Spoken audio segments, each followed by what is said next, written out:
नमस्कार, मैं हूं प्रत्युष शर्मा और आप देख रहे हैं CTV7 न्यूज़। शुरू करते हैं खबरों का सिलसिला। आज कांग्रेस पार्टी के राष्ट्रीय प्रवक्ता रणदीप सुरजेवाला ने पत्रकार वार्ता लेकर के भारतीय जनता पार्टी की मौजूदा सरकार पर कई तरह के आरोप लगाए हैं। उन्होंने प्रधानमंत्री पर सीधा हमला बोलते हुए कहा कि प्रधानमंत्री के पास में इतनी फुर्सत नहीं है कि वो किसानों से जाकर के चर्चा कर सके, जबकि वो तालिबान से चर्चा कर रहे हैं। देश और हरियाणा की भारतीय जनता पार्टी की सरकारें, मोदी और खट्टर सरकारें 10 महीने से आंदोलनरत शांति प्रिय गांधीवादी धरती पुत्र किसानों को जानबूझकर भड़काने, भिड़वाने और लड़वाने की साजिश कर रही है। और ये साजिश केवल किसानों तक सीमित नहीं, ये जवान और किसान को भी लड़वाने और भिड़वाने की साजिश है, क्योंकि वो जवान को किसान का बेटा है। ये जवान बनाम किसान की लड़ाई करवाने की साजिश है। करनाल में इस समय जब हम इस पत्रकार वार्ता को संबोधित कर रहे हैं, तो हजारों की संख्या में धरती पुत्र किसान, न्याय मांगते शांति प्रिय किसान और हजारों जवान आमने सामने हैं। वाटर कैनन चल रही है, पानी की बौछारें किसानों पर की जा रही हैं।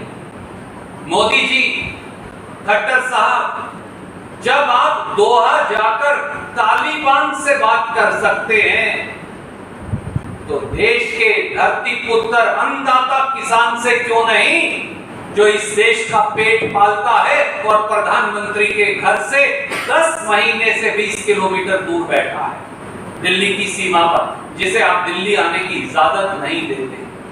क्या देश के प्रधानमंत्री के पास कोई जवाब है? ये कैसा सत्ता का अहंकार है कि देश के प्रधानमंत्री देश के धरती पुत्र पेट पालने वाले किसान से बात नहीं करना चाहते? मोदी जी, सत्ता का अहंकार प्रजातंत्र से बड़ा नहीं है। सत्ता की ताकत असल में लोगों की ताकत है।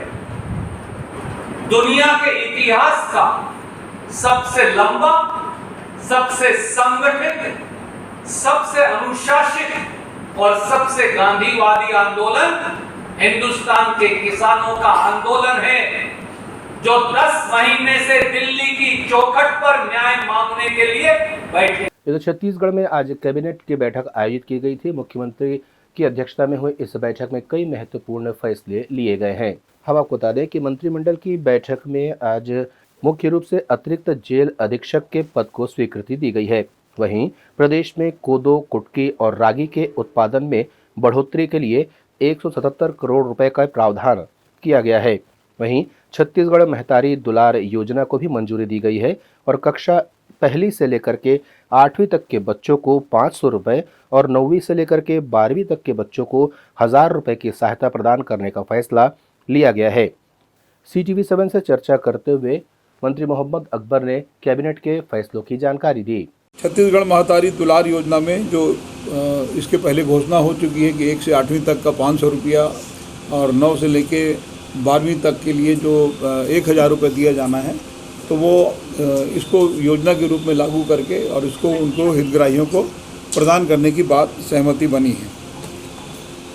से जो मुख्यमंत्री जी के द्वारा समय समय पर पारित किया जाता है, उसकी अनुमति हुई है और राज्य के अनुसूचित जाति, जनजाति और अन्य पिछड़ा वर्गों के क्वांटिफाइबल डाटा एकत्रित करना है, जिसको न्यायालय में प्रस्तुत करना है और ये प्रस्तुत करते हुए उसको जस्टिफाई किया गया है कि प्रमोशन में जो आरक्षण है वो उचित है और इस राज्य में इसकी आवश्यकता है।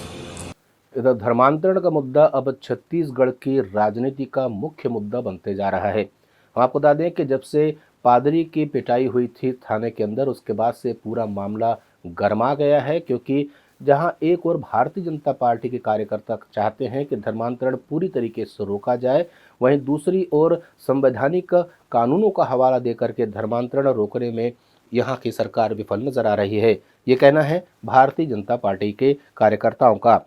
वहीं भारतीय जनता पार्टी के कार्यकर्ताओं ने आज गिरफ्तार हुए भारतीय जनता पार्टी के कार्यकर्ताओं को रिहा करने की मांग कर रहे थे। साथ ही उनका ये कहना था कि पुलिस द्वारा एक तरफा कार्यवाही की जा रही है और केवल भारतीय जनता पार्टी के कार्यकर्ताओं को ही गिरफ्तार किया गया है, जबकि दूसरे पक्ष को लेकर के अब तक पुलिस ने कोई कार्यवाही नहीं की है। CTV7 से चर्चा करते हुए उन्होंने अपनी बात रखी। यह धर्मांतरण के विरोध में है। धर्मांतरण करने वालों के खिलाफ FIR दर्ज की जानी चाहिए, यह मांग है हमारी। एक पक्षीय पुलिस कार्रवाई कर रही, धर्मांतरण को प्रोत्साहन दे रहा है सरकार, इसके विरोध में आज हम ये धरने पे बैठे हैं। और ये जो रोका जा रहा है आपको पुलिस को, देखिए, पुलिस प्रशासन और भूपेश बघेल की सरकार भारतीय जनता पार्टी के कार्यकर्ताओं को रोकने का प्रयास करना चाहती है ताकि यहाँ पे भीड़ इकट्ठी न हो, यहाँ पे कार्यकर्ता एकत्रित न हो। ये उसका षड्यंत्र है, लेकिन ये हम सब नाकाम कर देंगे। महिला आयोग में जो पिटाई हुई है उसके बारे में देखिए, निश्चित रूप से गुंडागर्दी का ये आलम है कि महिला आयोग जो महिलाओं की सुरक्षा के लिए वहाँ पे पिटाई हो रही है। नहीं, अब भाजपा उसके लिए क्या करेगी? हमने कल भी प्रदर्शन किया था और आगे भी लड़ेंगे। राजधानी रायपुर में बढ़ते धर्मांतरण के मामले और पुरानी बस्ती थाने में हुई भाजपाइयों पर FIR के विरोध में भारतीय जनता पार्टी ने एक दिवसीय धरना प्रदर्शन किया और पुरानी बस्ती के थाने का घेराव किया। पुलिस की तगड़ी व्यवस्था के चलते थाने का घेराव नहीं हो पाया। कैमरामैन सोनू विभार के साथ दीपक बावनकर, CTV7 रायपुर। इधर आरंग विकास खंड के अंतर्गत बैंक ऑफ बड़ौदा में आगजनी की खबर सामने आई है। मिली जानकारी के अनुसार शॉर्ट सर्किट की वजह से ये आग लगी है, ऐसा बताया जा रहा है। अभी इसकी डिटेल रिपोर्ट आना बाकी है। इधर छत्तीसगढ़ शिवसेना के बिलासपुर इकाई ने आज जिला मुख्यालय के सामने प्रदर्शन किया है। उनका कहना है कि कोरोना को ध्यान में रख कर के जो गाइडलाइन जारी की जा रही है, इससे हिंदुओं के त्यौहार बुरी तरीके से प्रभावित हो रहे हैं। उनका ये कहना है कि जो गाइडलाइन दी गई है उसके अंतर्गत 5000 स्क्वायर फीट के खुले एरिया में प्रतिमाओं को स्थापित करना, वहां अगर कोई कहीं से कोरोना फैलता है तो उसके लिए पूरी तरीके से समिति जिम्मेदार होगी। शिव सैनिकों का ये कहना था कि इस तरह की बंदिशों की वजह से यह त्यौहार अब थोड़ा फीका पड़ते जा रहा है। जिला प्रशासन को चाहिए कि कोरोना अब जबकि इसके केसेस कम आ रहे हैं तो इसमें छूट दी जाए। देखिए, बिलासपुर शिवसेना आज कलेक्टर महोदय जी को एक ज्ञापन सौंपे हैं, जिसमें हमारी पूर्ण रूप से मांग है कि जो गणेश विसर्जन पे बहुत सारी चीज़ों पे प्रतिबंध लगाया गया है, जैसे कि 4 फीट की गणेश बैठाना है, 4 लोगों को जा कर के विसर्जन करना है, ताशा नहीं बजा सकते, धुमाल नहीं लगा सकते, DJ नहीं लगा सकते, रोड पे 1 फीट भी पंडाल ऊपर नहीं लगा सकते, या फिर भीड़ भाड़ कहीं लगाओगे तो कोरोना गाइडलाइन के हिसाब से आप अगर नहीं मानते हैं तो उसको आप पर कार्रवाई करनी पड़ेगी। तो ये हिंदुओं के साथ छलावा है, छल है, धोखा है। अन्य समुदाय के लोग, पिछले बार अभी ताजिया में ही देखा गया है कि पूरे गोल बाज़ार को जाम कर दिया गया था, वहाँ बीच में ताजिया लगा दी गई थी, बीच रोड में खड़ा करके ताशा बजाई जा रही थी, ढोल बजाई जा रही थी। इतना ज़्यादा भीड़ है जिसका फ़ोटो और वीडियो सारा चीज़ अपने पास उपलब्ध है। जब वो दूसरे समुदाय के लोगों को आप इतना छूट दे सकते हो तो हिंदुओं को क्यों नहीं? हिंदुओं को क्यों दबाया जा रहा है? आखिर किस लिए दबाया जा रहा है? किसके कहने पर दबाया जा रहा है? क्या कांग्रेस शासनकाल है इसलिए दबाया जा रहा है, या फिर ये लोगों को कांग्रेस सरकार के नाम से इनको छूट मिला जा रहा है? Bureau report, CTV7 Bilaspur.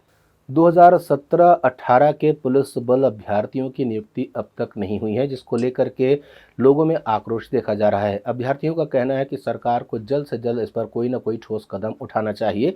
बावजूद इसके अब तक कोई भी पहल सरकार की ओर से नहीं की गई है। नतीजन बूढ़ा तालाब के धरना स्थल पर आज इन्हें प्रदर्शन करते देखा गया। CTV7 से चर्चा करते उन्होंने बताया कि इनकी मांगों को लेकर के सरकार अभी तक कोई गंभीर रूप नहीं ले रही है, लेकिन आने वाले दिनों में अगर यही रवैया रहा तो वो उग्र आंदोलन के लिए मजबूर होंगे। सर, हम लोग जिला पुलिस प्रतीक्षा बल 2017-18 में जो वैकेंसी आई थी उसी के वेटिंग अभ्यर्थी हैं। मार्च 2021 में अभी हाल में ही इसका रिजल्ट आया है, तो 25% लोगों को वेटिंग में रखा गया है। तो हम चाह रहे हैं कि सभी वेटिंग वालों को क्लियर किया जाए, क्योंकि 2007 में, 2009 में, 2012 में हर बार वेटिंग क्लियर हुआ है। तो हम चाह रहे हैं कि इस बार भी जल्दी से वेटिंग क्लियर हो जाए। अभी इसमें बड़ा मुद्दा ये है कि हमारा एज हो गया है हम लोगों का, तो आने वाली नई वैकेंसी में सर हम लोग अप्लाई ही नहीं कर पाएंगे।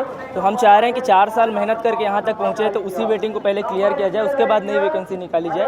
818 पोस्ट के लिए वित्त विभाग से भी परमिशन मिल चुका है और ये वैकेंसी वैकेंसी 2259 पोस्ट के लिए आई थी, तो 2038 पोस्ट को ही चयनित किया गया है। अभी भी 221 पोस्ट को रिजर्व रखा गया है। उन्हीं रिजर्व पोस्ट में अगर कुछ पदों की वृद्धि कर दी जाए तो सभी वेटिंग क्लियर हो सकता है। सर, हम सरकार से यही मांग करते हैं कि जल्द से जल्द हमारा वेटिंग क्लियर किया जाए। 6 महीने की अवधि पूर्ण हो चुकी है, इसके पहले 6 महीनों में वेटिंग वालों को उठा लिया जाता था। रायपुर से दीपक बावनकर की रिपोर्ट। अपने परिजनों को खोने के बाद अनुकंपा नियुक्ति की मांग को लेकर विगत 50 दिनों से महिलाएं प्रदर्शन कर रही हैं। ये अलग अलग तरीके से प्रदर्शन कर रही हैं। CTV7 के खबरों के जरिए ही आपने देखा था कि किस तरीके से इन्होंने प्रतीकात्मक रूप से शव रख करके भी प्रदर्शन किया था। आज इस धरना स्थल पर उस वक्त अफरा तफरी मच गई जब एक महिला के बेहोश होने की खबर सामने आई, लेकिन इस अव्यवस्था के बीच में उन्हें एम्बुलेंस तक की सुविधा उपलब्ध नहीं हो सकी। मजबूरन यहाँ की प्रदर्शनकारी महिलाओं को ही उस पीड़ित महिला को उठाकर उपचार के लिए अस्पताल पहुंचाया गया। उन्होंने CTV7 से चर्चा की। आज हमारा धरना का 50वां दिन है। लगातार 50 दिन से हम लोग अनिश्चितकालीन हड़ताल पे बैठे हुए हैं। हमारी एक सूत्री मांग है अनुकंपा नियुक्ति। अनुकंपा नियुक्ति सिर्फ एक सूत्री मांग, वो हमारा अधिकार है, लेकिन इसके लिए भी हम लोगों को बहुत आज 50 दिन से यहाँ पे धरना स्थल पर बैठे हुए हैं।